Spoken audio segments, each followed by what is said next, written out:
course, is California-based. It's the manufacturer of the fabulous Tesla vehicles, which are all electric. Of course, they also own the battery production facility. That's the Gigafactory, as they call it. And they bought Solar, what's his name? Solar City? What's the name of that company? Yes, no, a you're couple right, of times Solar ago. City. Which gives them the ability to integrate you with your solar roof and your power wall inside and then your car outside. Vertically integrated, yeah. It's coming with the Model 3, which is going to be the smaller one, which, if they get it right, could be the Model T of the future, if you know what I mean. $61.1 billion worth of market cap. Price to earnings ratio, don't joke, and dividends, don't be ridiculous. No, not for a long time.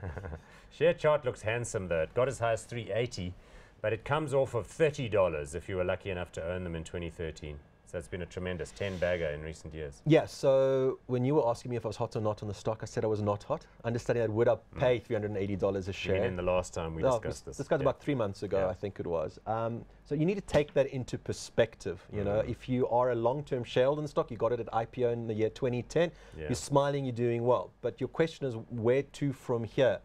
I think the issue with Tesla is that there is a lot of uncertainty with regards to can they deliver this product? Can they deliver the vision? They've got to scale from, as you said, 70-odd thousand cars a year to 500 or maybe even a million. No, they want to get to 1 million now with the Model 3. So the Model 3 is a groundbreaker for the business. It was launched now in late July. It ramps up from next year. They still have to introduce vehicles for the left-hand market. They're still going to introduce a four-wheel drive version of the car. The great news is it sells for a base price of $35,000, which is still a lot of money by any stretch of the imagination, but far cheaper than a fully loaded Model X. Model X starts at $98,000, fully loaded, it can go up to $168,000.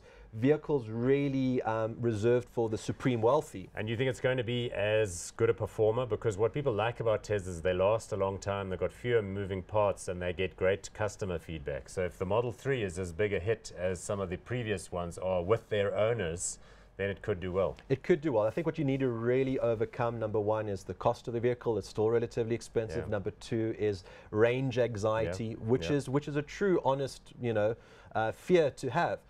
Yes, your vehicle will take 45 minutes to charge 80% of the battery at one of these supercharging stations. That's great, but it still only takes you 5 minutes to put fuel in your vehicle, you know. And if you're on a long journey, do you really want to stop 3 or 4 times before you get to that? So range anxiety, I mean, the novelty will wear off. But they're for urban users, not really. I mean, if you want to do a cross-country trip and go through the Karoo, then you're going to have issues. You'll have to stop and have a long sandwich. True, but I think for a successful vehicle manufacturer, you need to have a vehicle that can do. Here's the nub of the problem. People worry that they're going to buy a car like a Nokia 2010 and that in 2 years' time it's going to be obsolete because there'll be much better batteries, much better cars. That's the problem. People don't like buying a car and being told, like a smartphone, that you must throw this one away and get a new one. Well, the nice thing is the vehicle can actually get upgraded, which is amazing. I mean, they did that too. What about the batteries? Because the Gigafactory, they make these lithium-ion batteries, and it's not new cutting-edge technology, apparently. So it's all about battery cost at the moment. So at the moment, battery cost is about $200 per kilowatt hour. The Gigafactory is going to be fully ramped up by the end of this year, as far as I understand. That's going to bring the cost down to $150. Musk's vision is to get it down to $100 per kilowatt hour. When it gets to that level, then you could argue there can be some serious competition. That's all well and good, but will the consumer switch? And that is the uncertainty. While this is all happening, the company's burning cash. I mean, every quarter on average, they're burning $1 billion US. 13.5 billion rand. It's not just the motor manufacturing, they're also spending money on the supercharging stations all over the show. And that's all, it's infrastructure. They're paying for that themselves. It's a very important part of the business.